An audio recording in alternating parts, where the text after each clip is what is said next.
আমরা গোপালপুর স্কুলে পড়াতে এসেছি। এখানে এসে পড়ানো ক্লাসের ফাঁকে ফাঁকে এত ভালো মেধাবী ছাত্রীরা আছে বিএডের, যারা বেকার, মানে চাকরি পাচ্ছে না, কিন্তু কতটা খাটছে দেখুন। ক্লাস করে আসছে, আমার এখানে এলডি লিখছে। আবার আরও আছে, একজনা নয়, এই যে একজনা আছে, ইনি কিন্তু ইংলিশের ম্যাডাম, গোপালপুর স্কুলের ইংলিশের ম্যাডাম। আর ইনি হলো বাংলার ম্যাডাম। ঠিক আছে, বাংলা ম্যাডাম একটু মুখটা দেখান, দেখুন দেখুন।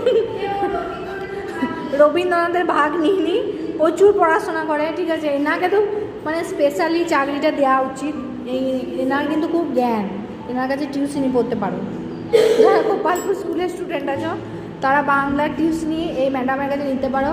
ইনি ব্যাকরণেও খুব ভালো, আবার লেখাতেও খুব ভালো। দেখুন এই দেখুন, টানছে, দূর টানছে, এক পাতা লেখা হয়ে গেল। এই হচ্ছে এই যে ইংলিশের ম্যাডাম, প্রচুর জানে। দেখো টুকলির মতো কি একটা লিখে নিয়ে যাচ্ছে ক্লাসে, মনে হয় পড়াবে। এই যে আর একজন, এটাও বাংলার ম্যাডাম। বাংলার ম্যাডামের ছড়াছড়িও বাংলার ম্যাডাম। আমার কাছে পড়তে এসো না, আমি ভালো পড়াবো না, ঠিক আছে, বেশি বদমাইশি শিখবে, তাই এদের কাছে পড়ো। এদের কাছে পড়লে নিশ্চিত চাকরি, নিশ্চিত বাংলা টিচার হবেই হবে।